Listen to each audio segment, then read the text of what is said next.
இந்த நாளிலும் கூட நம்ம தேவனுடைய வார்த்தைக்கு நேராய் நம்ம கடந்து போகலாம். மார்க் எழுதின சுவிசேஷம் 16ஆம் அதிகாரம் 17, 18 வசனங்கள். மார்க்கு 16வது அதிகாரம் 17, 18. விசுவாசிக்கிறவர்களால் நடக்கும் அடையாளங்களாவன: என் நாமத்தினாலே பிசாசுகளை துரத்துவார்கள், நவமான பாஷைகளை பேசுவார்கள், சர்ப்பங்களை எடுப்பார்கள், சாவுக்கேதுவான யாதொன்றை குடித்தாலும் அது அவர்களை சேதப்படுத்தாது, வியாதியஸ்தர் மேல் கைகளை வைப்பார்கள், அப்பொழுது அவர்கள் சொஸ்தமாவார்கள் என்றார். கடந்த நாட்களில் நம்ம விசுவாசிகளால் நடக்கும் அடையாளங்களை குறித்து நம்ம தியானித்து கொண்டிருக்கிறோம். ஆண்டவராக இயேசு கிறிஸ்துவை ஏற்றுக்கொண்டு அவரையும் அவருடைய வார்த்தையையும் விசுவாசிக்கிற ஒவ்வொரு தேவ பிள்ளைகளை கொண்டும் ஆண்டவர் சில அடையாளங்களை வெளிப்படுத்துகிறார். ஆமென். ஆண்டவரை விசுவாசிக்கிறேன், நான் வார்த்தையை விசுவாசிக்கிறேன் என்பதற்கு ஒரு தேவ பிள்ளையினுடைய அடையாளங்களை இந்த பகுதியில் நம்ம என்ன செய்கிறோம், பார்க்குறோம். முதல் அடையாளம் என்ன? பிசாசுகளை துரத்துவார்கள். ரெண்டாவது அடையாளம் என்ன? நவமான பாஷைகளை பேசுவார்கள். மூன்றாவது அடையாளம் என்ன? சர்ப்பங்களை எடுப்பார்கள். நான்காவது அடையாளம், சாவுக்கேதுவான யாதொன்றை குடித்தாலும் அது அவர்களை சேதப்படுத்தாது. ஐந்தாவது அடையாளம் என்ன? வியாதியஸ்தர் மேல் கைகளை வைப்பார்கள், அப்பொழுது அவர்கள் சொஸ்தமாவார்கள். ஆமென். கடந்த நாட்களில் 2 அடையாளங்களை நம்ம தியானித்தோம். ஒன்று, பிசாசுகளை துரத்துவது அடையாளம். அந்த அடையாளத்தை குறித்து நம்ம என்ன செஞ்சோம்? தியானித்தோம். ஒவ்வொரு தேவ பிள்ளைகளுக்கும் ஆண்டவர் பிசாசை துரத்துவதற்குரிய அதிகாரத்தை என்ன பண்ணியிருக்கிறார்? கொடுத்திருக்கிறார். ஆமென். பிசாசினால் ஆட்கொள்ளப்பட்டு பிசாசினால் அலைக்கழிக்கப்பட்டிருக்கிற ஒவ்வொருவருடைய வாழ்க்கையிலிருந்தும் பிசாசை, அசுத்த ஆவியை துரத்துகிற அதிகாரத்தை ஒவ்வொரு தேவ பிள்ளைக்கு என்ன பண்ணியிருக்கிறார்? கொடுத்திருக்கிறார். அதனால் பிசாசை கண்டு நாம் பயப்பட வேண்டிய அவசியம் இல்லை. பிசாசை துரத்துகிற அதிகாரம் யாருக்கு இருக்கிறது? நமக்கு இருக்கிறது. ரெண்டாவது, நவமான பாஷைகளை பேசுவார்கள். அதாவது ஆவியின் பாஷைகளை பேசுவார்கள் என்று அர்த்தம். ஸோ அந்நிய பாஷை இல்லைன்னா ஆவியின் பாஷை இல்லைன்னா அக்கினி பாஷை அப்படின்னு சொல்லி நம்ம பார்க்குறோம் இல்லை. ஸோ இந்த பாஷையை நம்ம கடந்த நாட்களில் தியானித்தோம். ஆண்டவர் பரிசுத்தாவியை ஒவ்வொரு மனிதனுக்கு என்ன செய்கிறார்? கொடுக்கிறார். ஸோ பரிசுத்தாவின் வரும்பொழுது அவர்களுக்கு ஒரு பாஷையை கொடுக்குற. என்ன பாஷை? அந்நிய பாஷை, ஆவியில் நிரம்பி ஜெபிக்கிற ஒரு பாஷை. அல்லேலூயா. ஸோ இந்த பாஷையை அப்போஸ்தலர்கள் பேசினார்கள், பவுல் பேசினார். ஸோ இன்றைக்கும் பரிசுத்தவான்கள் பேசுகிறார்கள். வேதமும் அதை என்ன செய்து நமக்கு கற்றுக் கொடுக்கிறது. அப்போ ஒவ்வொரு தேவ பிள்ளைகளும், ஆண்டவரை விசுவாசிக்கிற ஒவ்வொரு தேவ பிள்ளைகளும் எதை பேச வேண்டும்? அந்நிய பாஷை, ஆவியின் பாஷையை கட்டாயம் என்ன செய்யணும்? பேசணும். பேசுவதற்கு தடையான காரியங்களை பார்த்தோம். அந்த சந்தேகங்கள் மாறணும். பேசுவதற்குரிய பயம் என்ன செய்யணும்? மாறணும். தைரியமாக அந்நிய பாஷை அல்லது ஆவியின் பாஷையை பேசுவதற்கு நம்ம என்ன செய்யணும்? முயற்சி செய்ய வேண்டும். அல்லேலூயா. சரி, இந்த 2 காரியத்தையும் கடந்த நாட்களில் நம்ம தியானித்தோம். இன்னைக்கு மூன்றாவதாய் ஒரு விசுவாசிக்கு இருக்க வேண்டிய அடையாளம் என்ன? நான் ஆண்டவரை விசுவாசிக்கிறேன், நான் தேவனுடைய வார்த்தையை நம்புகிறேன், நான் ஒரு விசுவாசி அப்படின்னா அவங்கள்ட்ட இருக்க வேண்டிய மூன்றாவது அடையாளம் அல்லனா மூன்றாவது முத்திரை என்ன அப்படின்னா, சர்ப்பங்களை எடுப்பார்கள். சொல்லுங்க, என்ன எடுப்பார்கள்? சர்ப்பங்களை எடுப்பார்கள். அல்லேலூயா. ஒரு தேவ பிள்ளைக்கு ஆண்டவர் கொடுக்கிற மூன்றாவது அடையாளம், ஒரு தேவ பிள்ளையிடத்திலிருந்து வெளிப்பட வேண்டிய மூன்றாவது அடையாளம், சர்ப்பங்களை எடுப்பார்கள். இன்னைக்கு இதை தான் நம்ம தியானிக்க போகிறோம். சர்ப்பங்கள் என்பது என்ன? சர்ப்பங்கள் எதை அடையாளப்படுத்துகிறது? நம்ம சர்ப்பங்களை எடுப்பது என்பது எதை எடுப்பது என்று சொல்லி சில காரியங்களை நம்ம என்ன பண்ண போகிறோம், இன்றைக்கு நம்ம பார்க்க போகிறோம். ஆமென். இந்த சர்ப்பங்களை எடுப்பார்கள் என்பது அடையாளம் மட்டும் கிடையாது. சர்ப்பங்களை எடுப்பார்கள் என்பது ஒரு அதிகாரம். தேவனுடைய பிள்ளைகளுக்கு கர்த்தர் கொடுத்திருக்கிற வாக்கு தத்தம். ஆமென். அடையாளம், அதிகாரம், வாக்கு தத்தம். ஆமென். ஸோ இதை ஆண்டவர் ஒவ்வொரு தேவ பிள்ளைகளுக்கும் கொடுத்திருக்கிறார். சில வசனங்களை உங்களுக்கு காமிக்க விரும்புகிறேன். நம்ம மார்க்கில் 16 வாசிக்கும் போது என்ன பார்த்தோம்? விசுவாசிக்கிறவர்களின் அடையாளம் என்ன அடையாளம்? சர்ப்பங்களை எடுப்பார்கள் இல்லையா?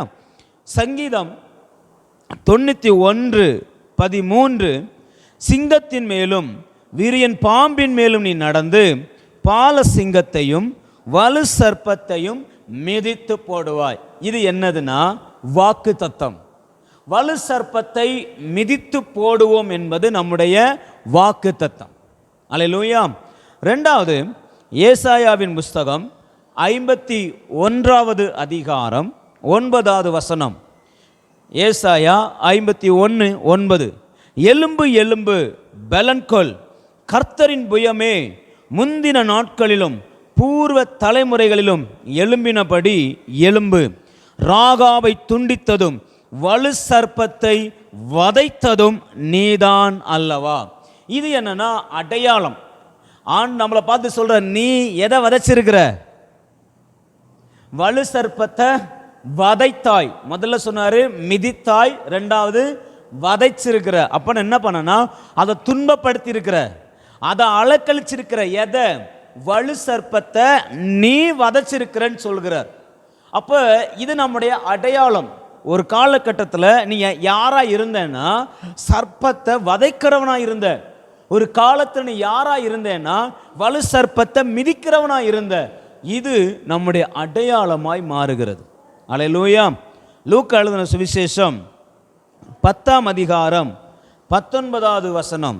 லூக்கா 10:19 இதோ சர்ப்பங்களையும் தேள்களையும் மிதிக்கவும் சத்துருவினுடைய சகல வல்லமை மேற்கொள்ளவும் உங்களுக்கு அதிகாரம் கொடுக்கிறேன். இது என்னது? அதிகாரம். ஆமென். அப்ப நல்லா கவனிங்க. சர்ப்பங்களை எடுப்பது, சர்ப்பங்களை மிதிப்பது, சர்ப்பத்தை வதைப்பது என்பது தேவன் அவருடைய விசுவாசிக்கிற பிள்ளைக்கு கொடுக்கிற அடையாளம், வாக்குத்தத்தம், அதிகாரம். இன்னைக்கு இந்த மூன்றையுமே தேவன் நம்முடைய கைகளை என்ன பண்ணியிருக்கிறாரு? கொடுத்திருக்கிறார். அல்லேலூயா. சர்ப்பத்தை எடுப்பார்கள், சர்ப்பத்தை மிதிப்பார்கள், சர்ப்பத்தை வதைப்பார்கள். இந்த 3 வார்த்தை ரொம்ப முக்கியம். சர்ப்பத்தை என்ன பண்ணுவாங்க? எடுப்பாங்க. ரெண்டாவது சர்ப்பத்தை மிதிப்பார்கள். மூன்றாவது என்னது? சர்ப்பத்தை வதைப்பார்கள். இந்த 3ஐ செய்கிறது நாம தான். சர்ப்பத்தை கண்டு பயப்படுகிற ஆள் கிடையாது. சர்ப்பத்தை கண்டு பயந்து நடுங்குகிற ஆட்கள் நாம இல்லை. சர்ப்பத்தை மிதிக்கிறவர்களும் அதை வதைக்கிறவர்களுமாய் நாம இருக்கிறோம். எத்தனை பேர் ஆமென் சொல்றீங்க? அல்லேலூயா. அப்ப ஒரு விசுவாசிக்கு ஆண்டவர் சர்ப்பத்தை எடுக்கிற அடையாளத்தை கொடுத்திருக்கிறார்.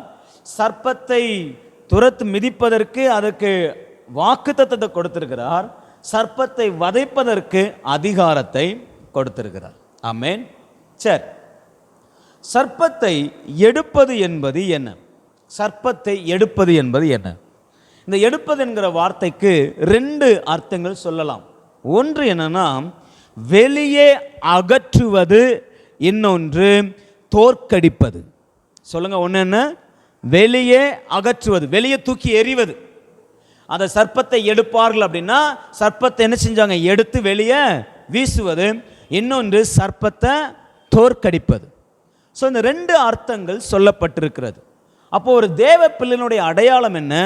சர்ப்பத்தை வெளியே எறிவார்கள், ரெண்டாவது சர்ப்பத்தை தோற்கடிப்பார்கள். ஆமென். சரி, இந்த சர்ப்பம் அப்படின்னு சொன்ன உடனே நம்ம கண்களுக்கு, நம்ம சிந்தைக்கு என்ன தெரியும்னா பாம்புகள் தான் தெரியும் இல்லையா? நம்ம இந்த உலகத்தில் இருக்கிற பாம்புகளை தான் ஆண்டு என்ன செய்கிறாரு? எடுப்பீங்கன்னு சொல்கிறாரு. நிறைய பேரெல்லாம் அந்த உலகத்தில் இருக்குல்ல. ஸோ அந்த காட்டில் திரிகிற, அந்த ஊரில் இருக்கிற அந்த பாம்புகளை தான் ஆண்டு நீங்கள் எடுப்பீங்கன்னு சொல்கிறான்னு சொல்லி நம்ம நினைப்போம். ஆனால் அது இல்லை. சர்ப்பங்களை எடுப்பீர்கள் அப்படின்னு சொன்ன உடனே பாம்புகளை கையில் எடுப்பீர்கள்னு சொல்லி ஆண்டு சொல்லலை.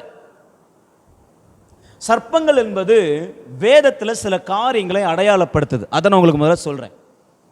சர்ப்பங்கள் என்பது ஒரிஜினலாக இருக்கிற பாம்பு என்ன செய்யலை? அது வெறும் சர்ப்பம், அது வெறும் பாம்பு. ஆமென். அதை நம்ம எடுக்க வேண்டிய அவசியம் நமக்கு இல்லை.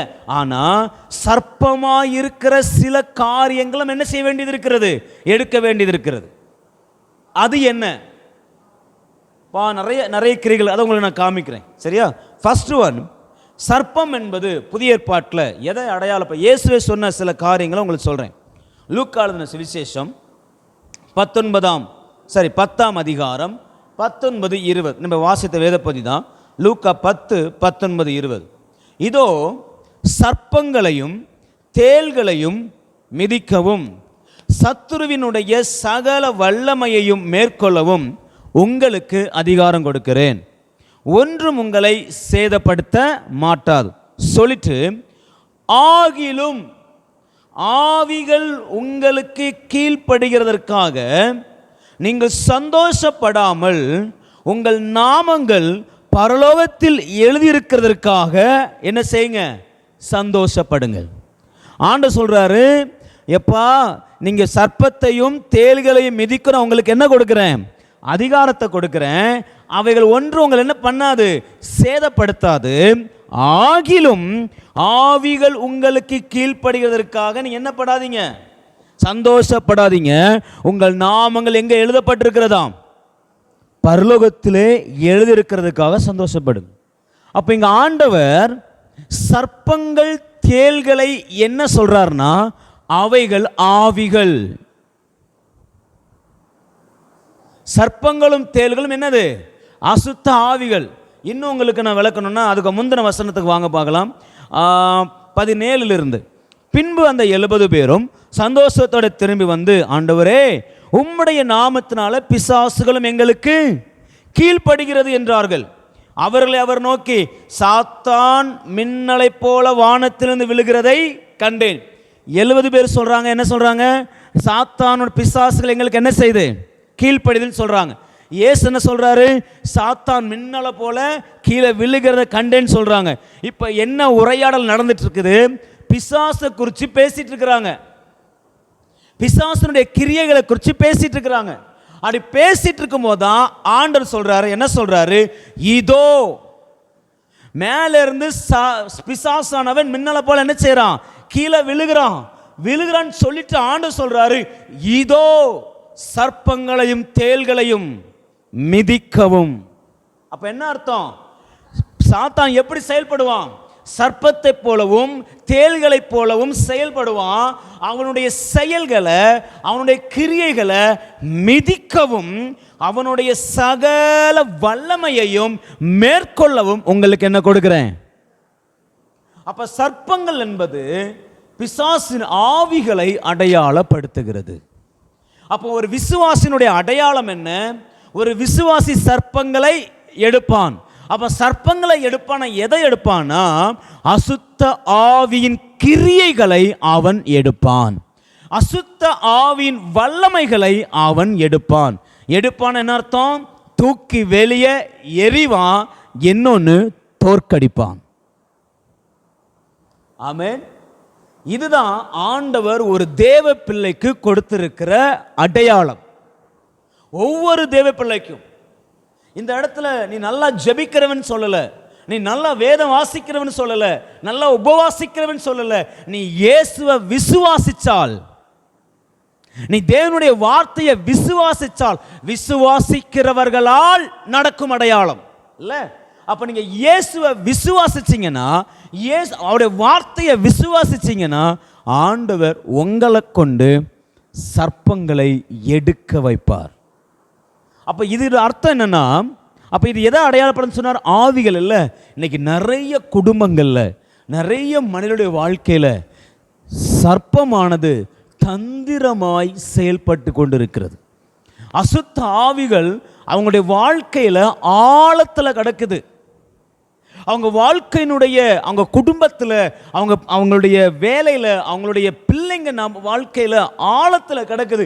நீங்கள் தான் என்ன பண்ணணுமா?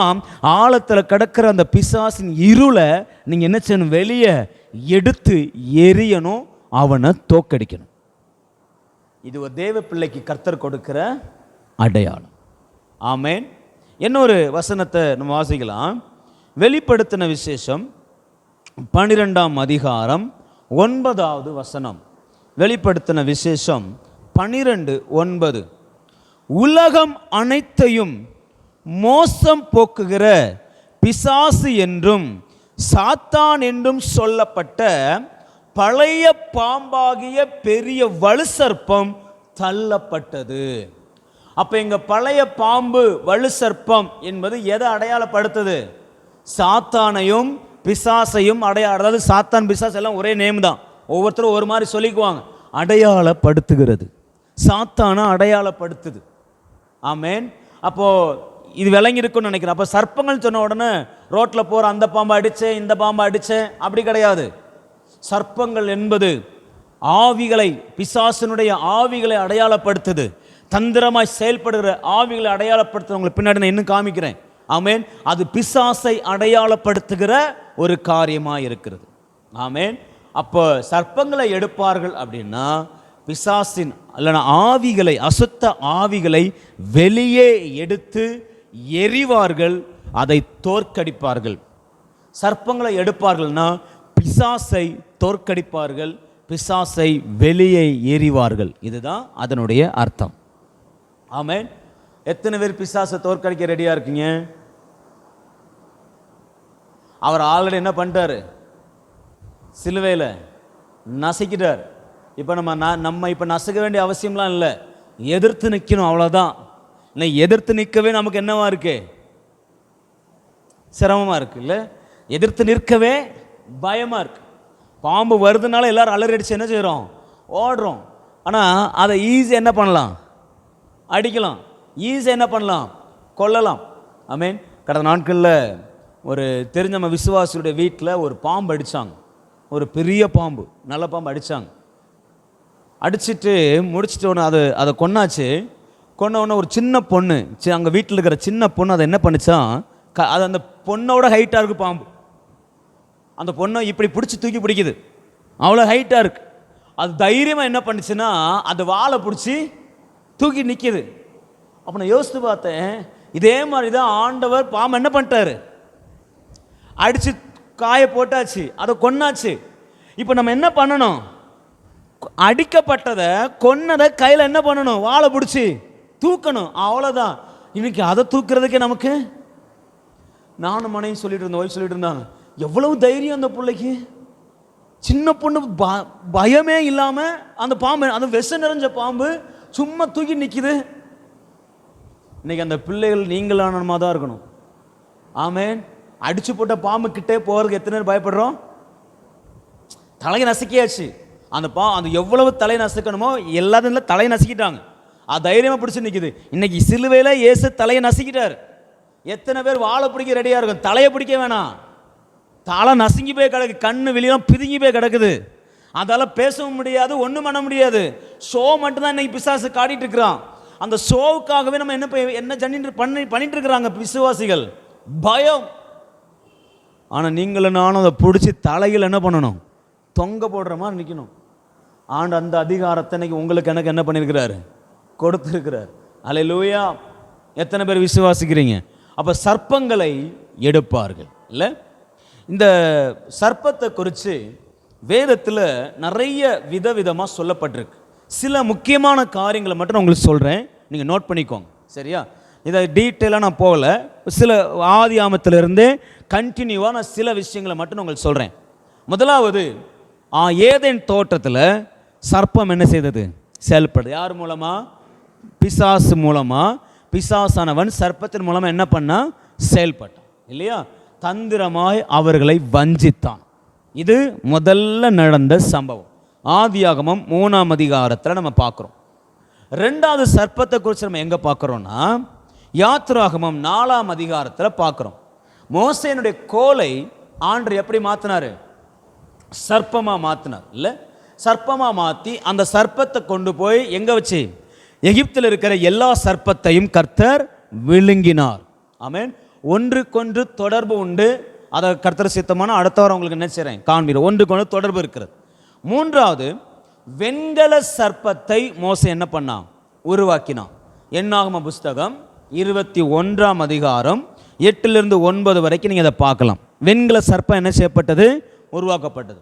ஃபஸ்ட்டு ஏதேன் தோட்டத்தில் மனிதனை விழ பண்ணினது. ரெண்டாவது, மோசேன் கோல் சர்ப்பமாய் மாறி எகிப்தினுடைய சர்ப்பங்கள் என்ன பண்ணுச்சு? விழுங்கி போட்டது. மூன்றாவது, சர்ப்பத்தின் தன்மையிலிருந்து விடுவிப்பதற்கு வெண்கல சர்ப்பம் என்ன பண்ணப்பட்டது? உயர்த்தப்பட்டது. நான்காவது, நீங்கள் சங்கீதங்கள் எல்லாம் நீங்கள் அதிகமாக வாசித்து பார்த்தீங்கன்னா இடைப்பட்ட காலங்களில் சர்ப்பத்தினுடைய விஷம், சர்ப்பத்தினுடைய நாவு என்கிற வார்த்தை அடிக்கடி பயன்படுத்தப்படும். ஆமென். சர்ப்பத்தினுடைய விஷத்தை குறித்து அதிகமாக பயன்படுத்தப்படும். நான்காவது.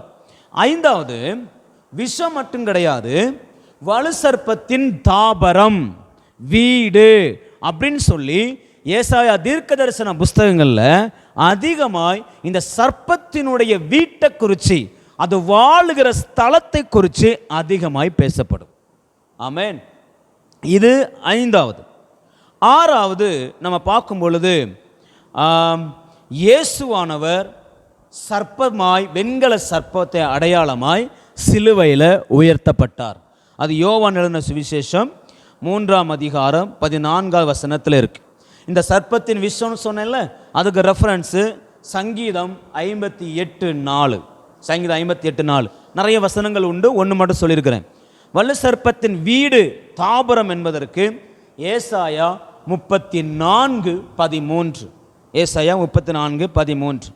சரி, அடுத்தது, இயேசுவானவர் வெண்கல சர்ப்பமாய் சிலுவையில் என்ன பண்ணப்பட்டார்? உயர்த்தப்பட்டார். யோவான் 3ஆம் அதிகாரம் 14, 15, 16 இந்த 3 வசனத்தையும் வாசிக்கலாம். அடுத்தது, ஏழாவது, பவுலை ஒரு விரியன் பாம்பு என்ன பண்ணிடும்? கடிச்சிரும். அவன் என்ன பண்ணுவான்? உதறி போடுவான். ஸோ உதறி போடப்படுகிற ஒரு அனுபவம், சர்ப்பம் உதறி போடப்பட்டது. அது அப்போஸ்தலர் 28ஆம் அதிகாரம் 1-5 வரைக்கும். கடைசியா வெளிப்படுத்தின விசேஷம் 12ஆம் அதிகாரத்தில் வலு சர்ப்பத்துக்கும் ஒரு ஸ்திரீக்கும் உள்ள யுத்தத்தை என்ன பண்ணப்பட்டிருக்கும்? சொல்லப்பட்டிருக்கும், காரியம் சொல்லப்பட்டிருக்கும். ஸோ வலு சர்ப்பம் அங்கே தான் பூமியிலே தள்ளப்பட்டு போனது அப்படின்னு முடியும். ஸோ இப்படி ஆதியாமத்திலிருந்து வெளிப்படுத்தின விசேஷம் வரைக்கும் இந்த சர்ப்பம் என்ன பண்ணிட்டே இருக்கு? சொல்லுங்க, தொடர்ந்துகிட்டே இருக்கு.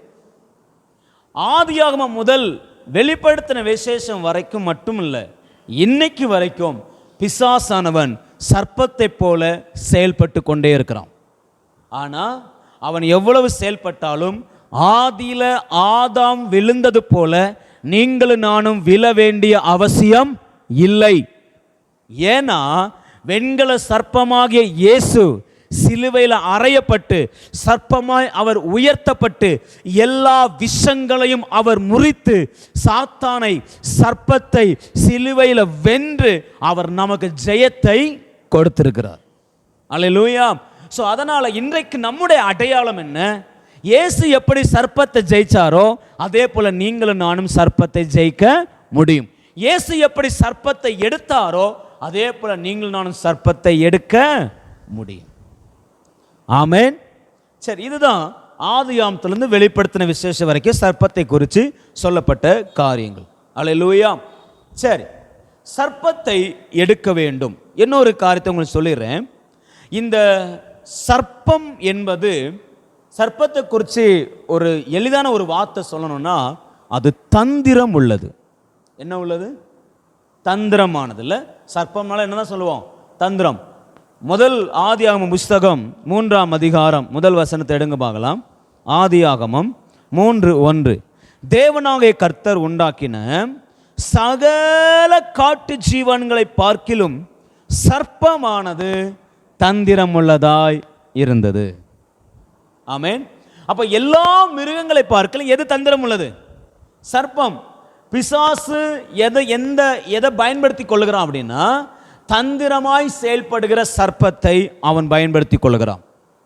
இன்னைக்கு தேவ பிள்ளைகளுடைய வாழ்க்கையில பிசாசு தன்னை வெளிப்படுத்துகிற மிக முக்கியமான குணம் என்ன தெரியுமா? தந்திரம்.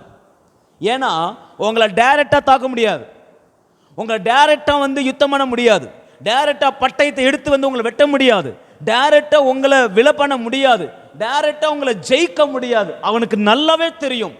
ஆனா அவன் உங்களை விழ பண்ணுவதற்கு, உங்களை தோற்கடிப்பதற்கு அவன் எப்படி செயல்படுறான், எதை பயன்படுத்துகிறான்னா அவனுடைய மிகப்பெரிய ஆயுதமான தந்திரங்களை பயன்படுத்துகிறான், தந்திரமாய் செயல்படுகிறான். மறைந்து மறைந்து மறைமுகமான வார்த்தைகளை பேசி, மறைமுகமான செயல் காரியங்களை கொண்டு வந்து, மறைமுகமான காரியங்களை உங்க வாழ்க்கையில நடத்தி, மறைமுகமான பிரச்சனைகளை கொண்டு வந்து, ஆமென், ஒரு காரியம் நடந்துட்டு இருக்கிறோம், அந்த காரியத்துக்கு இதுக்கு என்னவே இருக்காது, சம்பந்தமே இருக்காது. ஆனா சம்பந்தம் இல்லாத காரியத்தை உங்க வாழ்க்கையில தந்திரமாய் கொண்டு வந்து உங்களை விழ பண்ணுவதற்கு அவன் செயல்படுகிறான். சர்ப்பம் அப்படின்னாலே தந்திரம் அப்படின்னு அடையாளம், நல்லா வச்சுக்கோங்க. அப்ப சாத்தானுடைய மிகப்பெரிய தன்மை குணம் என்னன்னா தந்திரமாய் செயல்படுவது. எத்தனை பேர் ஆமென் சொல்றீங்க? உங்க ஜெப நேரத்தை வீணடிப்பதற்கு தந்திரமா செயல்படுவான். நல்லா ஜெபிக்கணும்னு நினைப்பீங்க, நல்லா வேத வாசிக்கணும்னு நினைப்பீங்க, அந்த டைம்ல தான் உங்களுக்கு வராத காரியங்கள் எல்லாம் வரும், வராத பிரச்சனைகள் எல்லாம் வரும். காரணம் என்னன்னா பிசாசுக்கு நல்லா தெரியும் இவனை இந்த விதங்களை கொண்டு டைரக்டா போய் ஏய் ஜோமனாதரா, டேய் பைபிள் படிக்காதரா அப்படின்னு யார் மூலமா பேசினா வச்சுக்கோங்களேன், நம்ம என்ன பண்ண மாட்டோம், கேட்க மாட்டோம். அப்ப என்ன பண்றது, விதமாய் லேசா உள்ள கொண்டு வர்றது. இன்னைக்கு நம்ம சாயந்தரம் வெளியே போலாமா, வெளியே போய் அதை பண்ணிட்டு வருவோமா அப்படின்னு வெளியே கூட்டிட்டு போவான். அரை மணி நேரம் 1 மணி நேரம் ஆகும், 1 மணி நேரம் 2 மணி நேரம் ஆகும், டிராஃபிக் ஆகும், அங்கே லேட் ஆகும், எதையும் வாங்க முடியாது, டென்ஷன் ஆகும். கடைசியில் வீட்டுக்கு வந்து பார்த்தா எல்லா டைமும் ஓடி போயிருக்கும். இப்படி எத்தனையோ முறை அவன் நம்முடைய ஜெபங்களை வீணடிச்சிருக்கிறான், ஜெப நேரத்தை அவன் தடுத்திருக்கிறான். ஆனா நமக்கு இது என்ன செய்யல, தெரியல. அநேக நேரங்கள் நம்ம என்ன நினைச்சிட்டோம்னா இது சரி போல, அதாவது இப்போ ஜெபிக்கிற ஒரு நேரம் வச்சிருக்கிறோம், ஆனால் அந்த டைம்ல தான் ஒரு சூழ்நிலை வெளியே ஃபேமிலியாக வெளியே போகணுன்னு வந்திருக்க ஒரு காரியம். நம்ம என்ன பண்ணுவோம், ஆண்டவர் குடும்பத்துக்கு தானே முக்கியத்துவம் கொடுக்க சொல்லிக்கிறாரு, அதனால நம்ம என்ன பண்ணுவோம், குடும்பத்துக்கு முக்கியத்துவம் கொடுத்து குடும்பம் என்ன பண்ணிடுவோம், வெளியே போயிடுவோம். இப்போ நமக்கு என்ன தோணும்னா நான் நல்லது தானே செஞ்சேன், ஏன் நாளைக்கு போகக்கூடாதா, ஏன் முந்தின நாள் போக முடியாதா, இல்லைனா ஜெப நேரத்தை முடிச்சுட்டு போக முடியாதா, இதெல்லாம் நம்ம மைண்டில் என்ன செய்யாது, வராது. நம்ம என்ன நினச்சிக்கோன்னா ஓகே நான் நல்லது தானே பண்ணியிருக்கிறேன், நான் கெட்டது பண்ணலையே, அப்போ இது ஆண்டவருக்கு பிரியமானது தான் அப்படின்னு நம்மளை ஏமாற்றி கொள்கிற அளவுக்கு பிசாசு தந்திரமாக செயல்படுறோம். ஆமென். இப்போ நம்ம ஜெப நேரம்னு சொல்லிட்டு ஒரு நேரத்தை ஃபிக்ஸ் பண்ணியிருப்போம். சில ஃப்ரெண்ட்ஸ் வீட்டுக்கு வருவாங்க, வந்து அவங்க கூட பேச ஆரம்பிப்போம், நல்ல பைபிள் தான் பேசுவோம், நல்ல ஜெபிக்க தான், நல்ல ஆய்வுக்காரங்க தான் பேசுவோம்.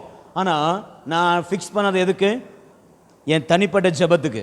நம்ம என்னென்ன பண்ணுற முடிச்ச உடனே அப்பாடா ஃப்ரெண்ட்ஸ் எல்லாம் வந்தாங்க, நல்ல நம்ம ஆவிக்குரிய காரங்கள்லாம் பேசுகிறோம், பரவாயில்ல அப்படின்னு நம்ம நினைப்போம்.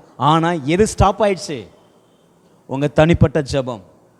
அந்த தனிப்பட்ட ஜெபம் அன்றைக்கு வைத்திருந்த ஜெபத்தில் சம்திங் கர்த்தர் என்ன வெளிப்பாடு வச்சிருப்பாரோ தெரிஞ்சிருக்காது.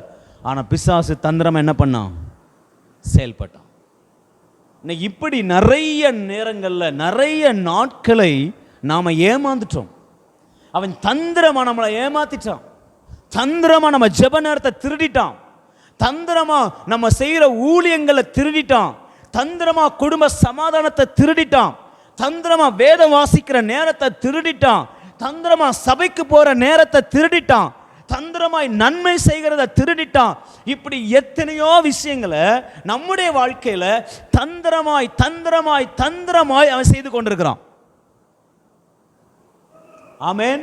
இன்னைக்கு நிறைய தேவ பிள்ளைகள் சர்ப்பத்தை இல்லைன்னா அவனுடைய தந்திரத்தை, அந்த அவனுடைய தன்மையை வெளியே எடுப்பதற்கு பதிலாய், அதை தோற்கடிப்பதற்கு பதிலாய் அவன் தந்திரங்களுக்குள்ள என்ன பண்ணிக்கிறாங்க, மாட்டிக்கிறோம். இன்னைக்கு நீங்களும் நான் அதை தெளிவாய் அறிந்து கொள்ள வேண்டும். ஒரு தேவனுடைய பிள்ளை, ஒரு ஆண்டவருடைய பிள்ளையினுடைய அடையாளம் அவனுக்கு எதிராய் வருகிற பிசாசனுடைய சகல தந்திரங்களையும் தோற்கடிப்பது. எத்தனை பேர் ஆமென் சொல்றீங்க? அல்லேலூயா. ஜெபிக்கணும் நீங்க தீர்மானம் பண்ணி பாருங்க, ஆண்டவருக்காக பரலோக ராஜ்யத்துக்காக ஒரு காரியத்தை நீங்க சூஸ் பண்ணி பாருங்க, ஃபிக்ஸ் பண்ணி பாருங்க, ஆட்டோமேட்டிக்காக தடைகள் வரும். அந்த தடைகள் வரும்போது தெளிவாக விளங்கிக்கணும், நாம அவன் தந்திரத்தில் என்ன பண்ணிடக்கூடாது, விழுந்து போய்விட கூடாது. அல்லேலூயா. நான் சொல்றது புரியும்னு நினைக்கிறேன். ஆமென். அப்ப நீங்களும் நானும் தந்திரமை ஜெயிக்கணும்னா அவன் தந்திரங்களை நாம் தெரிந்து கொண்டிருக்க வேண்டும். ஒரு வசனம் சொல்லுது, 2 கொரிந்தியர் 2:11, சாத்தானாலே நாம் மோசம் போகாதபடிக்கு அப்படி செய்தேன், அவனுடைய தந்திரங்கள் நமக்கு தெரியாதவைகள் அல்லவே. ஒரு தேவ பிள்ளைக்கு அவன் சர்ப்பத்தை எடுக்கணும்னா அந்த தந்திரங்கள் யாருக்கு தெரிஞ்சிருக்கணும்? நான் கேட்குறேன், சர்ப்பத்தினுடைய தந்திரங்கள் உங்களுக்கு தெரியுமா? சர்ப்பங்களுடைய தந்திரங்கள் உங்களுக்கு தெரியுமா? தெரியாது. அவன் எப்படியெல்லாம் செயல்படுவான், அவன் எந்தெந்த விதங்களில் வருவான் தெரியுமா? தெரியாது. அதை தெரிந்து கொள்ளுகிற இந்த விருப்பங்களோ அந்த தெரிந்து கொள்ள வேண்டிய அறிவோ நமக்கு இல்லை. நம்ம நினச்சிட்டு இருக்கோம், பிரச்சனை வருது, பிரச்சனையிலேருந்து வெளியே வரணும், போராட்டம் வருது, போராட்டங்கள்லேருந்து வெளியே வரணும். ஏன் போராட்டம் வந்துச்சு, எதனால் வந்துச்சுங்கிறது நம்ம என்ன பண்ணிட்டோம்? இன்னைக்கு விட்டுட்டோம். பிரச்சனையினுடைய ரூட்டை நம்ம மறந்துட்டோம். நம்ம எதை நினச்சிட்டோம்னா, பிரச்சனை வருது பிரதர், இந்த பிரச்சனையிலேருந்து கர்த்தர் என்ன செஞ்சணும்? விடுதலையாக்கணும். பிரச்சனை வருது பிரதர், ஆண்டவர் எங்களை சமாதானமாக உள்ளவங்கள மாற்றணும். பிரச்சனை வருது பிரதர், கர்த்தர் தான் எங்களை காப்பாற்றணும்னு சொல்லி பிரச்சனையிலேருந்து வெளியே வர்றது, பிரச்சனைலேருந்து வெளியே வருது. ஆனால் எங்கேருந்து வருது, எதனால் வருது என்கிற அந்த அறிவை அடைவதற்கு இன்னைக்கு நமக்கு என்ன இல்லை? மனதில்லை. அதனால தான் வசனம் சொல்லுது, என் ஜனங்களோ அறியாமையினாலே சங்காரமாகிறார். ஆமென். பிசாசின் தந்திரங்களை தேவ பிள்ளைகளாகிய நீங்களும் நானும் அறிந்து கொண்டிருக்க வேண்டும். ஒரு தேவ பிள்ளைக்கு கட்டாயமா தெரியணும், பிசாசு எங்கிருந்து தாக்குவான், எப்படி வெளிப்படுத்த, எப்படி நம்மளை அட்டாக் பண்ணுவான், அவன் நம்ம இடத்துல எந்த பகுதியை அட்டாக் பண்ணுவான்னு சொல்லி ஒவ்வொரு தேவ பிள்ளைகளுக்கும் தெரியணும். அப்படி தெரியும் பொழுதுதான் சாத்தானுடைய தந்திரங்களை நாம் எடுக்க முடியும். நீங்கள் ஒரு பாதையில் போறீங்க, ஒரு காட்டு வழியாக போறீங்க, நீங்கள் போகக்கூடாதபடி நிறைய கண்ணி வெடிகள் வச்சிருக்கிறாங்க, உங்கள் கால் சிக்கும்படி வச்சிருக்கிறாங்க, இல்லைனா வேடன் கண்ணி வச்சிருக்கிறான். அந்த கண்ணியிலேருந்து நீங்கள் தப்பிக்கப்படணும்னா, அந்த கண்ணிலேருந்து நீங்கள் வெளியே வரணும்னா, அந்த கண்ணி எங்கே இருக்குன்னு உங்களுக்கு தெரியணும். அப்படி தெரியாமல் நடந்து போனால் அந்த கண்ணில் நம்ம கால் என்ன பண்ணும்? மாட்டும். இல்லை, இன்னைக்கு நிறைய பேருடைய வாழ்க்கையில் கண்ணில மாட்டிட்டு வலையில மாட்டிட்டு நம்ம தவித்து கொண்டிருக்கிறோம். ஆனால் வசனம் சொல்லுது, அவனுடைய கண்ணியும் அவனுடைய வலையும் நமக்கு தெரியாதவைகள் அல்லவே. அவன் எப்படி தெரிஞ்சுக்கிறது? ஓகே பிரதர், தெரியல, என்ன பண்றது? ஒரே ஒரு வழிதான், பைபிள் மட்டும்தான் வழி. ஒவ்வொரு தேவ பிள்ளைகளையும் பாருங்க, ஆதாம்ல இருந்தே பாருங்க, அவனை எப்படி பிசாசு விலை பண்ணினான். என்ன விலை பண்ணா ஆதாம? ஆண்டவர் சொன்னதுக்கு அப்படி அகின்சா சொன்னான். ஆண்டவர் என்ன சொன்னவாரு, நீ சாகவே சாவேன்னு சொன்னார். இவன் என்ன சொன்னா? நீங்க சாவதில்லைன்னு சொன்னானா? அப்ப பிசாசு என்ன சொல்றான்? கர்த்தர் சொன்ன வார்த்தைக்கு எதிராக சொல்றான். அப்ப ஒரு தந்திரம் என்ன? தேவன் சொன்ன வார்த்தைக்கு எதிராய் சொல்லுவது. கர்த்தர் உங்களுக்கு ஒரு வாக்குத்தத்தம் கொடுத்திருந்தார்னா, கர்த்தர் உங்களுக்கு ஒரு ப்ராமிஸ் பண்ணியிருக்கிறார்னா, அதுக்கு எதிராகவே பேசிட்டு இருப்பான். பேசுறது வெளியில இருந்து இருக்காது. சொந்த கணவரே பேசுவார், சொந்த மனைவியே பேசுவாங்க, சொந்த பிள்ளைகளே பேசுவாங்க. உங்களுக்கு கர்த்தர் கொடுத்த வாக்கு தத்தத்திற்கு, ப்ராமிஸுக்கு எதிராக யாரு சொன்னாலும் அதை நம்பாதீங்க. ஏன்னா அது யாருடைய வேலை? ஆமென், ஆமென் சொல்லுங்க. அல்லேலூயா. இப்படி நீங்க ஆரம்பிச்சு வேதம் ஏன் இது நம்ம கையில கொடுக்கப்பட்டிருக்கு? ஏன் இந்த வேதம் நம்ம கையில கொடுத்துட்டு இருக்கு? சும்மா வாசிட்டு போறதுக்கு அல்ல, பிசாசின் தந்திரங்களையும் அறிந்து கொள்வதற்கு, கர்த்தரை குறித்த அறிவை அடைவதற்கும். அவனுடைய தந்திரங்கள் என்ன, நாம் தேவனிடத்தில் சேரக்கூடாதபடி அவன் எப்படியெல்லாம் செயல்படுறான், மனுஷனை தேவனிடத்திலிருந்து பிரிக்கும்படி பிசாசனவன் எப்படியெல்லாம் செயல்படுறான்னு சொல்லி இந்த வேதம் எனக்கு என்ன செய்யுது? கற்றுக் கொடுக்கிறது. அல்லேலூயா. முடிஞ்சா நீங்க மெடிடேஷன் பண்ணுங்க. என்னன்னு அவன் தந்திரங்கள்லாம் என்ன, அவன் எப்படி யாரெல்லாம் விலை பண்ணான், யூதாஸ் எப்படி விழுந்தான், சிம்சோன் எப்படி விழுந்தான்? ஆபிரகாம் சில நேரங்களில் விழுந்தார்ல, எதுல விழுந்தாரு? எப்படி விழ பண்ணினான்? ஈசாக்கு, மோசே எல்லாருமே விழுந்த ஆட்கள் தான். எப்படி விழுந்தார்கள்? கிதியோன் விழுந்தான், எப்படி விழுந்தான்? சவுல் விழுந்தான், சாலமோன் விழுந்தான். இவங்களை எல்லாம் எப்படி பிசாசு தந்திரமா பிடிச்சான்? இதையெல்லாம் நீங்களும் நானும் அறிந்து கொள்ள வேண்டும். ஆமென். இதுல இருந்து தான் அவன் நம்மளை என்ன பண்றான் தெரியுமா? விழ பண்றான். ஸோ சாத்தானுடைய தந்திரங்களை எடுக்கிறவர்களாய் நீங்களும் நானும் இருக்க வேண்டும். எத்தனை பேர் ஆமேன் சொல்றீங்க? ஆமேன். சரி, ஒரு சில காரியங்களை மட்டும் நான் சொல்ல விரும்புகிறேன். நீங்களும் நானும் சர்ப்பத்தை எடுக்க வேண்டும் என்றால் எதை எடுக்க வேண்டும்? ஒரு சில நிறைய உண்டு. ஒரு சில காரியம் மட்டும் முக்கியமாக உங்களுக்கு சொல்ல விரும்புகிறேன். ஒன்று, விஷம் நிறைந்த வார்த்தைகளை எடுக்க வேண்டும். சாத்தானுடைய மிகப்பெரிய ஆயுதம் என்னன்னா அவனுடைய வார்த்தை இல்லை, வார்த்தை. சங்கீதம் 143 எடுங்க பார்க்கலாம். சங்கீதம் 143, சர்ப்பத்தை போல் தங்கள் நாவை கூர்மையாக்குகிறார்கள், அவர்கள் உதடுகளின் கீழ் விரியன் பாம்பின் விஷம் இருக்கிறது. இன்னைக்கு ஒவ்வொரு தேவ பிள்ளையும் எடுக்க வேண்டிய முதல் காரியம் என்னன்னா, சர்ப்பத்துக்கு அடையாளமாக இருக்கிற, அதனுடைய விஷத்துக்கு அடையாளமாக இருக்கிற வார்த்தைகள், விஷம் நிறைந்த வார்த்தைகள். அப்படின்னா என்ன? ஒரு மனிதனை சாகடிக்கிற வார்த்தை, ஒரு மனிதனை நோகடிக்கிற வார்த்தை, ஒரு மனிதனை பலவீனப்படுத்துகிற வார்த்தை, ஒரு மனிதனை செயலற்று போக பண்ணுகிற வார்த்தைகள்.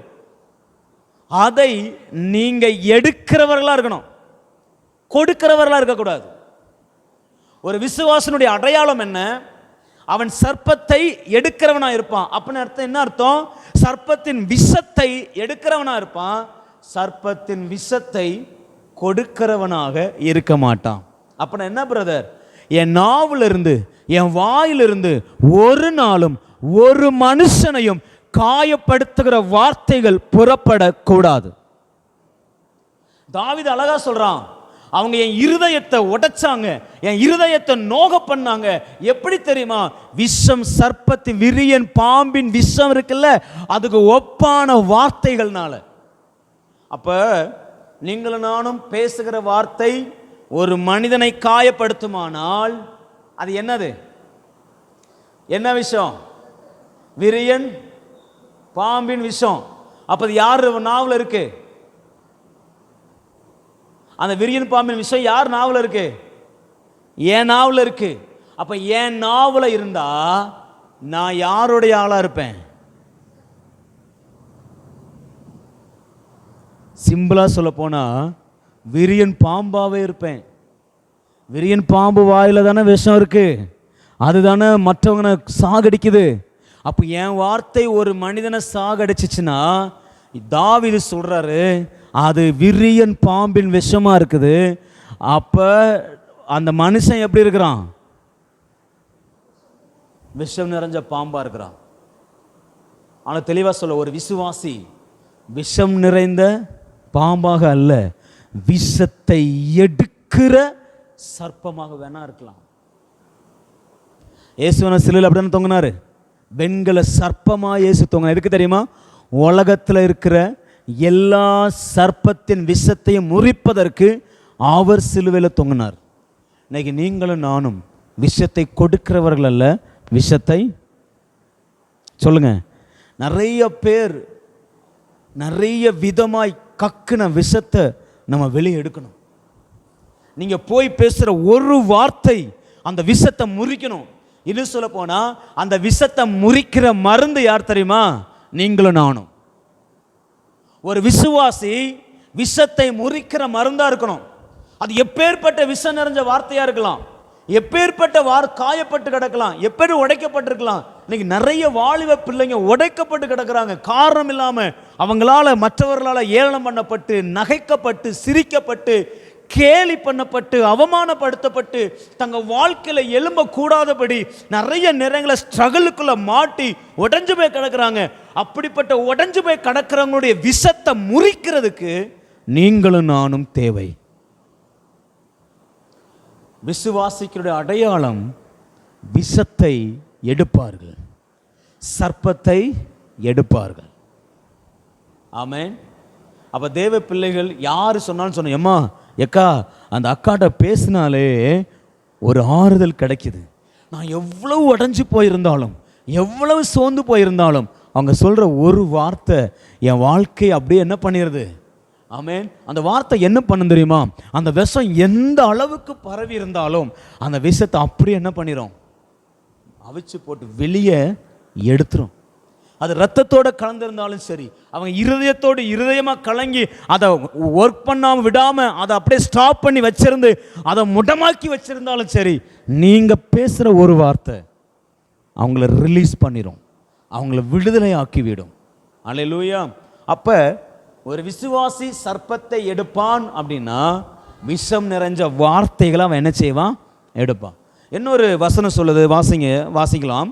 வெளிப்படுத்தின விசேஷத்தில் 16ஆம் அதிகாரம் 13ஆம் வசனத்தில் வாசித்து பார்த்தீங்கன்னா அங்கே சொல்லப்பட்டிருக்கும், அப்பொழுது வலு சர்ப்பத்தின் வாயிலும் மிருகத்தின் வாயிலும் கள்ள தீர்க்கதரிசியின் வாயிலும் இருந்து தவளைகளுக்கு ஒப்பான 3 அசுத்த ஆவிகள் புறப்பட்டு வர கண்டேன். அப்போ வலு சர்ப்பத்தின் வாயில என்ன வெளியே வருதான், தவளை. எத்தனை பேர் தவளையை வீட்டுக்குள்ளே அனுமதிப்பீங்க? அது பார்த்தாலே இல்லை அருவருப்பு, பார்த்தாலே எப்படி அருவருப்பு, கிட்ட போக மாட்டோம் இல்லை, அதை துரத்தி விடுவோம். அப்படி அருவருக்கிற இல்லை அது அது அது என்னொன்னுன்னா அது ஒரு வாதை. பழைய ஏற்பாட்டில் எகிப்து தேசத்தில் ஆண்டவர் எப்படி கொடுத்தாரு, வாதையாக கொடுத்தார். அது வாதைக்கு அடையாளம். அப்போ ஒரு மனிதனுடைய வாயிலிருந்து புறப்படுகிற வார்த்தை எப்படி இருக்கு, தவளை மாதிரி இருக்கு. அருவருப்பும் வாதையும் இல்லை. கொஞ்சம் யோசித்து பாருங்க, ஒரு இடத்துக்கு நீங்கள் போறீங்க. இப்போ நீங்கள் எக்ஸாம்பிள் நம்ம எகிப்து தேசத்துக்கு கொண்டு வருவோமே, எகிப்தில் தவளைகளை அனுப்பிச்சிட்டார். யாரு? மோசே. கோலை நீட்டினார், தவளைகளாக பெருகிடுச்சு. ஒரே நாளை எகிப்து முழுவதும் தவளை. அவன் மாப்பிசைகிற தொட்டில தவளை, தண்ணியில் தவளை, சோத்துல தவளை, தட்டில் தவளை, டம்ளரில் தவளை, படுக்கிற பெட்டில் தவளை, தலகாணில் தவளை, எல்லா இடமும் தவளை. இப்போ அவன் எங்கே வாழ்ந்துட்டு இருக்கிறான்? தவளையோட வாழ்ந்துட்டு இருக்கிறான். தவளை இவனோட வாழலை. இப்போ யார் இவன் தான் எங்கே வாழ்ந்துட்டு இருக்கிறான்? தவளை. நம்ம கொஞ்சம் யோசித்து பாருங்க, ஒரு தவளையை பார்த்தாலும் நமக்கு எப்படி இருக்கு, அருவருப்பா இருக்கு. அவன் பிளேட்ல அவன் தொடுற பொருள் எல்லாம், அவன் போடுற ட்ரெஸ் எல்லாம், அவன் கண்ணாடியில் போய் நின்று பார்த்தா தலையிலலாம் என்னவா இருக்கும், தலையா இருக்கு. சீப்பில் தவளை, எண்ணெயில் தவளை, எதை எடுத்தாலும் தவளை. அவனுடைய இருதயமும் அந்த ஜனங்களுடைய மனநிலைமை எப்படி இருந்திருக்கும்? நம்ம சாதாரணமாக ஒரு அருவருப்பு அப்படின்னு பார்த்தாலே ஆட்டோமேட்டிக்காக நமக்கு ஒரு மாதிரி சேம் ஆகிடும் இல்லை, ஒரு மாதிரி ஒரு என்ன சொல்கிறது, நர்வ் ஆகிடும். அப்போ உடம்பெல்லாம் தவளையாகும், எல்லா இடமும் தவளையாக நிறைஞ்சிருக்கும் போது அவனுடைய மனநிலை, அவங்களுடைய என்ன சொல்லுவாங்க, வாழ்க்கை எவ்வளவு கஷ்டமாக இருக்கும், எவ்வளவு நடுக்கம் இருக்கும், எவ்வளவு ஒரு அசுத்தமான ஒரு வாழ்க்கைக்குள்ள அவங்க இருந்திருப்பாங்க. இது மனுஷனுடைய வார்த்தை. பிசாசின் வாயிலிருந்து போட்டிருக்கு. வலு சர்ப்பத்தின் வாயிலிருந்து என்ன புறப்படும்? முதல்ல என்ன புறப்பட்டுச்சு? வாயிலிருந்து விஷம். இப்போ வாயிலிருந்து இல்லை. இன்னைக்கு நிறைய பேர் வாயிலிருந்து எதை அனுப்புறாங்க தெரியுமா? தவளைய. இன்னும் சொல்ல போனா கெட்ட கெட்ட வார்த்தைகள், கேட்க முடியாத வார்த்தைகள் இல்ல, அருவருப்பான வார்த்தைகள், சாபமான வார்த்தைகள். எத்தனை பேர் வாயிலிருந்து நீங்க சாபமான வார்த்தைகளை பேசியிருக்கீங்க? தேவ பிள்ளை தெளிவா நினைச்சுக்கோங்க. அதனாலதான் ஆண்டவர் சொல்றாரு, விசுவாசிக்கிறவருடைய அடையாளம் என்ன? அவன் வாயிலிருந்து எது புறப்படாது? தவளை புறப்படாது. அவன் தவளைய, நிறைய பேருடைய வாழ்க்கையில தவளைகள் கடைஞ்சு கிடக்கு. அவங்க அப்பா பேசியிருப்பார், தாத்தா பேசியிருப்பார், கூட பிறந்தவங்க பேசியிருப்பாங்க, நண்பர்கள் பேசியிருப்பாங்க. எதை பேசியிருப்பாங்க? தவளையா பேசி, கெட்ட கெட்ட வார்த்தைகளா பேசி அதை விட்டு வெளியே வர முடியாம இருப்பாங்க பாருங்க. அவங்க கிட்ட நம்ம போய் அவங்க வாழ்க்கையில் இருக்கிற தவளைகளை என்ன பண்ணணும்? அப்புறப்படுத்துகிறவர்களாய் நாம் இருக்கணும். நம்ம வாயிலிருந்து கெட்ட வார்த்தை ஒன்றும் புறப்பட இன்னைக்கு நிறைய தேவ பிள்ளைகள் பேசுறத பார்த்தீங்கன்னா கெட்ட கெட்ட வார்த்தை. நிறைய பேர் நினைக்கிறீங்க கெட்ட வார்த்தைனா அசிங்கமான வார்த்தை தானே பிரதர். இல்லை, நீ நாசமா போவானாலே கெட்ட வார்த்தை, நீ நல்லா வரமாட்ட அப்படின்னாலே கெட்ட வார்த்தை.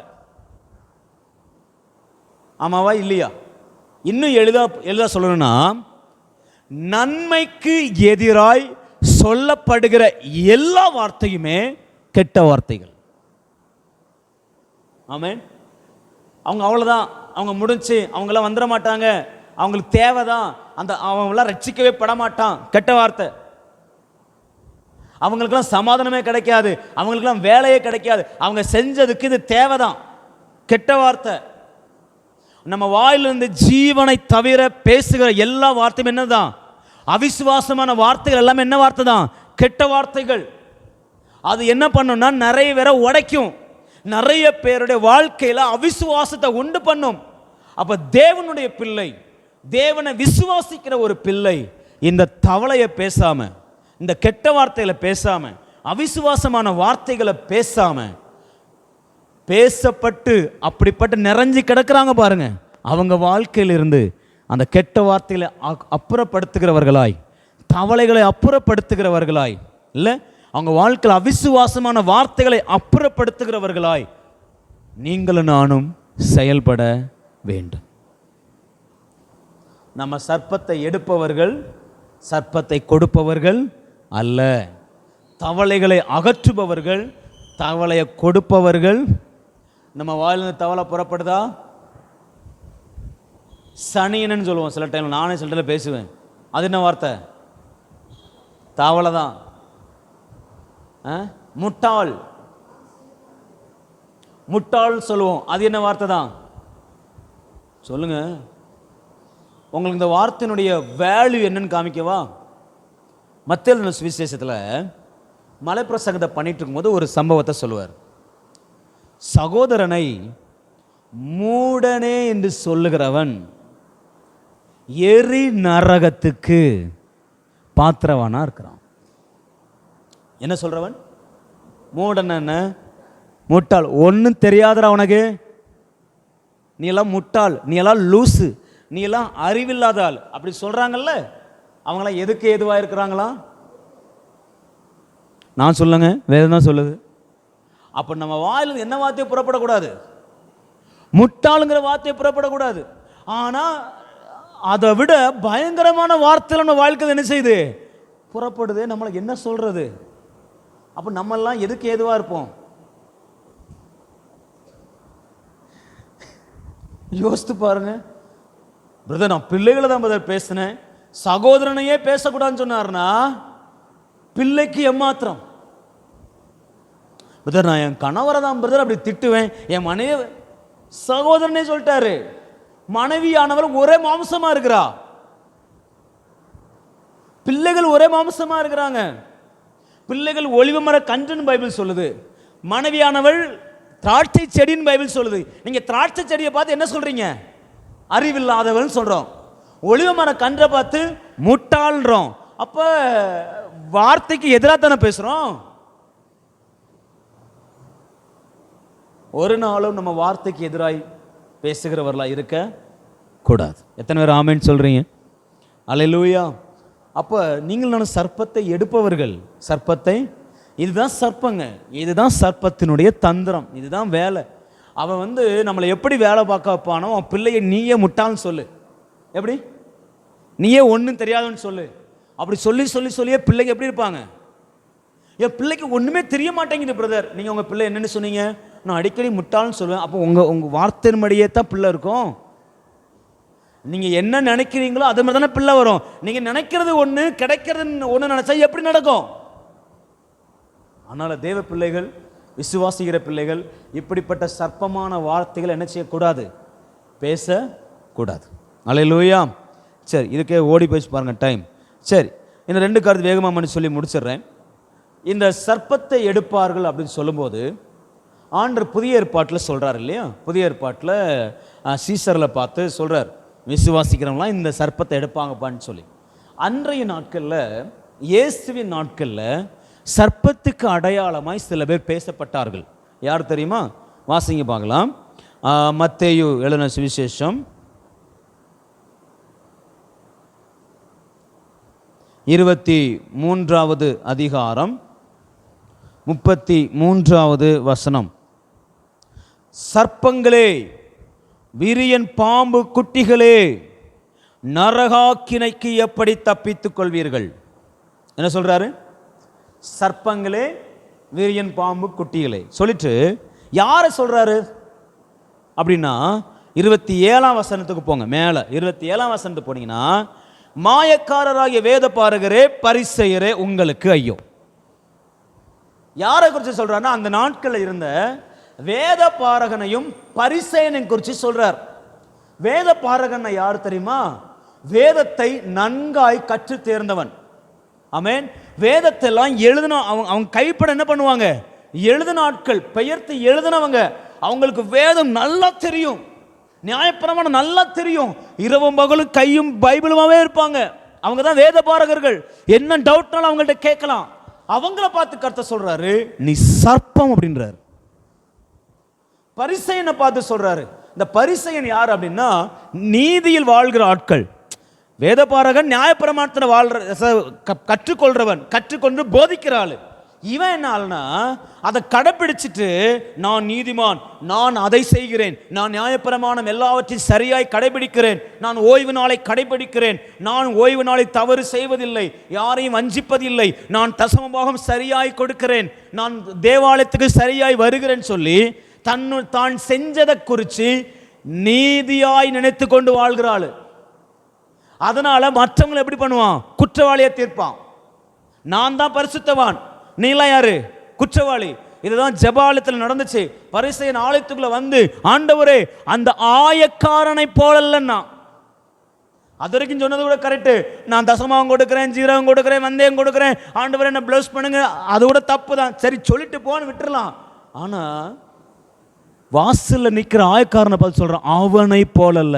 அங்கதான் அடி வாங்கினா, இவன் தாழ்த்தப்பட்டவன் சொல்லி.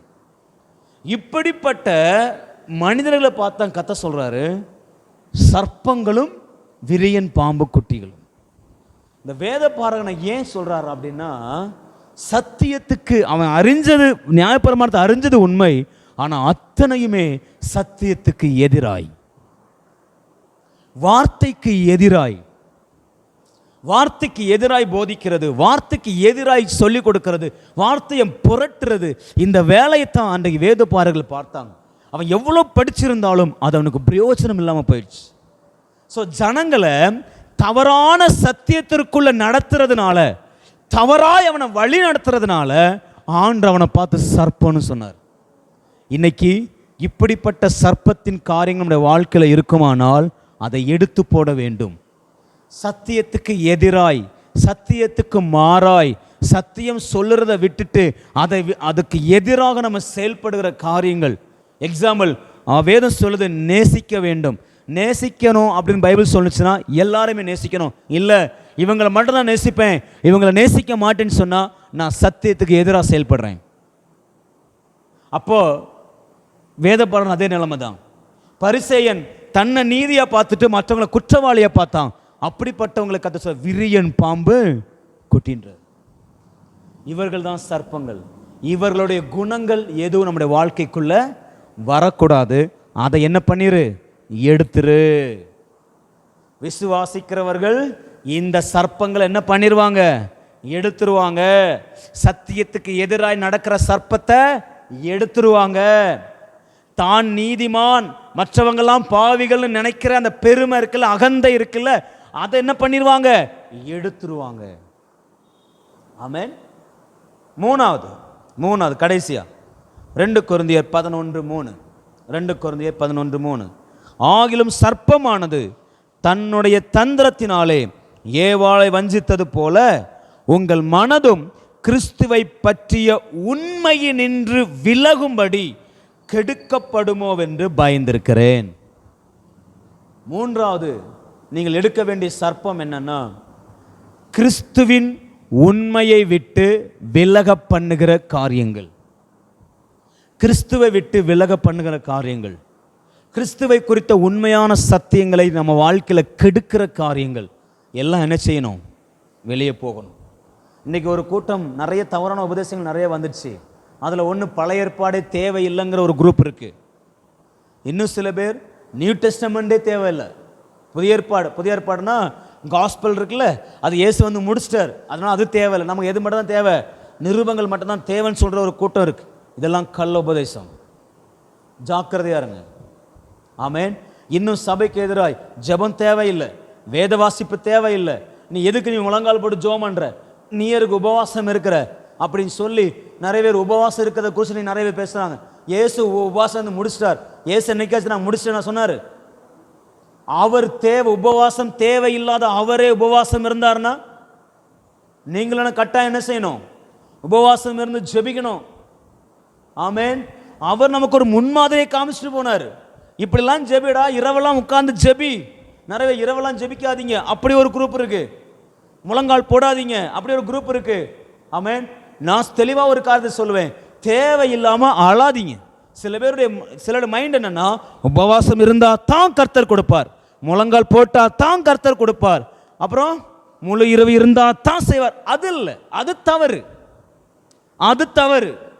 உபவாசம் இருப்பது கர்த்தருக்காக கிடையாது, எனக்காக. நான் என் ஆண்டரோடு கூட டைம் ஸ்பெண்ட் பண்ண, நான் சாப்பாட்டை மறந்து, நான் உலகத்தை மறந்து நான் என்ன செய்றேன்? ஆண்டரோடு இருக்கிறேன். இது வேற. ஆமேன். நான் ஆண்டரோட முழங்கால் போட்டு என்ன அர்ப்பணிக்கிறதுக்கு நான் முழங்கால் போடுறேன், அது வேற. நான் வேதத்தை வாசிக்கிறதுக்கு, அவரோடு உறவாடுறதுக்கு நான் நினைச்சிறேன், வேதத்தை வாசிக்கிறேன், வேதத்தை தியானிக்கிறேன், அது வேற. ஆனா சில பேர் இப்படி இருந்தா தான் அப்படின்னா அது ராங். நம்ம உபவாசம் கர்த்தரை திருப்ப போறது கிடையாது, நம்ம முழங்கால் கர்த்தரை திருப்ப போறது இல்லை. ஆனா ஆண்டவருக்கு முன்னாடி உபவாசம் இருப்பது எனக்கு நல்லது. என்ன நான் ஒடுக்கி என் பவுல் சொல்றாருல, என் சரீரத்தை கிறிஸ்துக்குள்ள ஒடுக்கி நான் என்ன பண்ண போறேன்? ஆண்டவரிடத்துல ஜெபிக்க போறேன். எத்தனையோ நாட்கள் பவுல் காத்திருந்து ஜெபம் பண்ணார் இல்ல? மோசே எத்தனையோ முறை 40 நாள் உபவாசம் இருந்து ஜெபம் பண்ணார். இயேசு உபவாசம் இருந்தார். இயேசு முழங்கால நின்று ஜெபம் பண்ணார். இயேசு முழங்கால ஜெபம் பண்ணாரா? ஜெபம் பண்ணார். கெத்செமனே தோட்டத்துல முகங்குப்புற விழுந்து ஜெபம் பண்ணார். இன்னைக்கு இப்படிப்பட்ட வேதத்துக்கு புரட்டான, கிறிஸ்துவோடு நம்ம இணைக்கிற காரியங்களுக்கு எதிரான காரியங்கள் வருமானால் அதை எடுத்து போட வேண்டியது நம்முடைய கடமை. எத்தனை பேர் ஆமென் சொல்றீங்க? அல்லேலூயா. நல்லா ஜெபம் பண்ணுங்க, நல்ல உபவாசம் இருங்க, நல்ல முழங்கால ஜெபம் பண்ணுங்க. ஆமென். நல்ல வேதம் வாசிங்க, நல்ல வேதத்தின் வெளிப்பாடுகளை பெற்றுக்கொள்ளுங்க. இதற்கு எதிராய், கிறிஸ்துவுக்கு எதிராய், உங்களுடைய ஆவிக்குரிய வாழ்க்கைக்கு எதிராய் இருக்கிற அந்த சர்ப்பத்தின் காரியங்களை எல்லாம் தூக்கி வெளியே போட வேண்டும். ஆமேன். ஸோ இதுதான் ஒரு விசுவாசி செய்ய வேண்டிய காரியங்கள். இதற்கு எதிராக இருக்கிற தந்திரங்களை எல்லாம் நீங்கள் என்ன செய்யணும்? அறிய ஆரம்பிக்க வேண்டும். வேதத்தில் என்னென்ன தந்திரங்கள் இருக்குது நீங்கள் அறிந்து கொள்ளுங்க. நீங்கள் வாசிங்க. இதை வாசிக்கும் ஒவ்வொரு நபரை வாசிக்கும் பொழுதெல்லாம் தெரியணும். ஆமேன். யோசேப்பை பிசாசு தந்திரமாக செயல்பட நினச்சான். யோசேப்பை விளங்கிடுச்சு, இது பிசாசு கொண்டு வர தந்திரம். அவன் சொல்கிறான், நான் தேவனுக்கு விரோதமாக பாவம் செய்வது எப்படி? அவன் பிசாசின் தந்திரங்களை ஜெயித்தான். இன்னைக்கு நீங்களும் நானும் யோசேப்பை போல ஜெயிக்கிறவர்களாய் ஓட வேண்டும். அதை தான் கர்த்தர் விரும்புகிறார். அப்போ ஒரு தேவ பிள்ளை சர்ப்பத்தை எடுக்கிறவர்களாய், பிசாசின் தந்திரங்களை எடுக்கிறவர்களாய், அசுத்த ஆவியை எடுக்கிறவர்களாய், விஷம் நிறைந்த வார்த்தைகளை எடுக்கிறவர்களாய், தவளைகளால் காணப்படுகிற அந்த கெட்ட வார்த்தைகளால் நிரப்பப்பட்ட அவிசுவாசமான வார்த்தைகளை எடுக்கிறவர்களாய், இல்லை வேத பாரகன் பரிசேயனுடைய குணங்களை எல்லாம் எடுக்கிறவர்களாய், கிறிஸ்துவை விட்டு பிரிக்கிற காரியங்களை எடுக்கிறவர்களாய் நீங்களும் நானும் இருக்க வேண்டும். இதற்கு எதிராய் வருகிற தந்திரங்களை மேற்கொள்ளுங்க, தந்திரங்களை அறிந்து கொள்ளுங்க. நிச்சயமாக நீங்கள் தந்திரங்களை அறிந்தே ஆகணும். ஒரு தேவ பிள்ளை தந்திரங்களை அறிந்து கொள்ளும் பொழுது தான் அதில் வெளியே வர முடியும். இன்னைக்கு நிறைய விழுந்து போகிறதுக்கு காரணம் அதுதான், தந்திரங்கள் நமக்கு தெரியல. ஆனால் ஆண்டு பைபிளில் சொல்றாரு, பவுல் எழுதுறாரு, தந்திரங்கள் தெரியாதவைகள் அல்லவே. ஏன் தெரியாது? நமக்கு இந்த வேத புத்தகம் கையில் கொடுக்கப்பட்டிருக்கு. தெரியாது என்ன பண்ண முடியாது, சொல்ல முடியாது. ஆனால் தயவு செய்து இந்த வேதத்தை வாசிச்சு வாசிச்சு நம்ம அதை அறிந்து கொள்வோம். கர்த்தர் நமக்கு உதவி செய்வார். அல்லேலூயா. அப்படியே கண்களை மூடி ஆண்டு கையில் ஒப்பு கொடுத்து, தேங்க்யூ லார்ட், தேங்க்யூ ஜீசஸ், இந்த தந்திரங்களை அறிந்து கொள்ளுகிற ஞானத்தை தாங்கப்பான்னு கேளுங்க. பிசாசின் தந்திரங்களை அவன் தந்திரமாய் செயல்பட்டு நம்முடைய ஆவிக்குரிய வாழ்க்கையை, தேவனோடு உள்ள உறவை நம்ம வாழ்க்கையிலிருந்து எடுக்கிற அந்த தந்திரத்தை அறிந்து கொள்ளுகிற ஞானத்தை கேளுங்க. அந்த தந்திரத்தை அறிந்து கொள்ளுகிற புத்தியை கேளுங்க, அறிவை கேளுங்க. ஆண்டவரே எனக்கு தாங்கப்பா, எனக்கு தாங்க, எனக்கு தாங்க ஆவியானவரே. ஓ ராபா ஷாக்கா லாரா மாலா ரியாக்கா ராதா ராபா ரீமாலா ஷண்டலா ரகதலமா ரீபாலா ரகதலபா ரிகாரா மந்துலிபி ஷண்டல ரபா. சாத்தானின் தந்திரங்களை அறியாமல் வாழ்ந்த நாட்கள் போதும். அதை எடுக்க முடியாமல், சர்ப்பங்களை எடுக்க முடியாமல் ஆண்டவர் நாங்களே உடஞ்சு போயிட்டோம். ஆண்டவரே நாங்களே அந்த விஷ நிறைஞ்ச வார்த்தைகளுக்கு உடஞ்சு போயிட்டோம். நாங்களே அநேக நேரங்களில் அந்த விஷ நிறைஞ்ச வார்த்தைகளை பேசியிருக்கிறோம். அப்பா இன்றைக்கு நாங்கள் ஒப்பு கொடுக்கிறோம். நாங்கள் தேவனை விசுவாசிக்கிற கூட்டம், நாங்கள் ஆண்டவரை நம்புகிற கூட்டம், நாங்கள் தேவனுடைய பிள்ளை என்கிற அடையாளத்தை பெற்ற கூட்டம். எங்க வாயிலிருந்து ஒரு நாள் இந்த விஷ நிறைஞ்ச வார்த்தை புறப்படாது. எங்க வாயிலிருந்து தவளைகள் புறப்படாது. எங்க வாயிலிருந்து ஆண்டவரே ஜனங்களை நோகடிக்கிற வார்த்தைகள் புறப்படாது. வேத பாரகனுடைய குணங்கள் எங்க வாழ்க்கையிலிருந்து வெளிப்படாது. ஆண்டவரே பரிசேயனுடைய குணங்கள் எங்க வாழ்க்கையிலிருந்து வெளிப்படாது. ஆண்டவரே அதையெல்லாம் எங்க வாழ்க்கையில எடுத்து போட, எங்க வாழ்க்கையிலிருந்து பிடுங்கி எறிய, அதையெல்லாம் நாங்கள் தோற்கடிக்க எங்களுக்கு உதவி செய்வீராக நாங்கள் ஜெபிக்கிறோம். ரீபாலா ஷகரதலா ரீமாலா ரகதல பரபா ரீமாரா ஹண்டலோ ரோகதலமோ ஷேகட்டெரெபெல ரியாண்டலா. ஹalleluya. இந்த மாலை வேளையில் எங்கள் ஒவ்வொருவருக்கும் உதவி செய்யுங்க. எல்லா சர்ப்பத்தின் தந்திரங்கள், எல்லா சாத்தானுடைய கிரியைகள் இயேசுவின் நாமத்தினாலே செயலிழந்து போவதாக.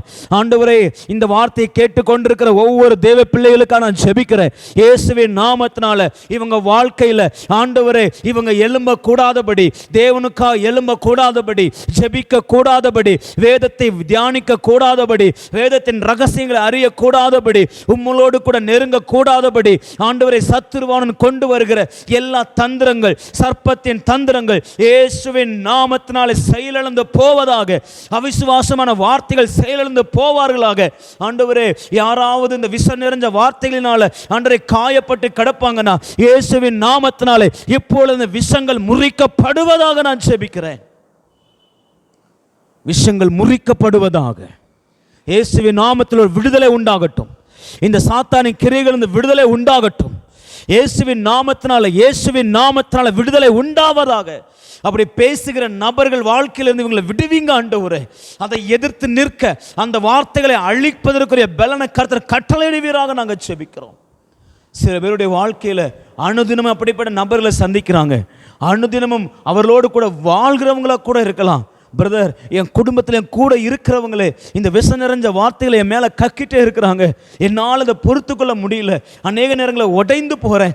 அநேக நேரங்களில் என்னால் பலமான மாற முடியல, பலவீனம் அடைகிறேன். பிரதர், நிறைய நேரங்கள் அப்படி சூழ்நிலை போகிறோம்ல. இந்த மாலை வேளையில் ஆண்டவரே அத்தனையும் உடைக்க உதவி செய்யுங்க. ஆண்டவர் அந்த விஷம் எங்கள் வாழ்க்கையில் தாக்காதபடி, இந்த விஷயம் எங்கள் இருதயத்தை நுழைக்காதபடி, இவங்க மனதில் நுழையாதபடி ஒரு காவல் ஆண்டவரை, ஒரு சுவர் ஆண்டவரை இயேசுவின் நாமத்தினால கட்டப்படுவதாக. விஷத்தை முறிக்கிற பலன் ஒவ்வொருடைய சரீரத்திலையும் உண்டாவதாக நான் ஜெபிக்கிறேன். இயேசுவின் இரத்தம் இவங்களை பாதுகாப்பதாக. இயேசுவின் இரத்தம் ஆண்டவரை இவங்களை சுற்றிலும் மதிலாய் இருப்பதாக. எத்தனை வலு சர்ப்பங்கள் எதிராக நின்னாலும், அத்தனை தவளைகளில் இருந்தும், அத்தனை விஷங்களில் இருந்தும் இவங்களை கர்த்தர் விடுதலை ஆக்குவீராக நான் ஜெபிக்கிறேன். கெட்ட கெட்ட வார்த்தைகள் இவங்க வாழ்க்கை சேதமடையாதபடி பாதுகாத்துக் கொள்வீராக. அப்படி செய்வதற்காக ஸ்தோத்திரம். நாங்களும் இந்த வார்த்தையின்படி வாழ எங்களை ஒப்பு கொடுக்கிறோம். எங்களோடு பேசின வார்த்தைகளுக்காக நன்றி. தொடர்ந்து எங்களோடு பேசுவீராக. இயேசுவின் நாமத்தில் ஜெபிக்கிறோம் எங்கள் நல்ல பிதாவே. ஆமேன், ஆமேன்.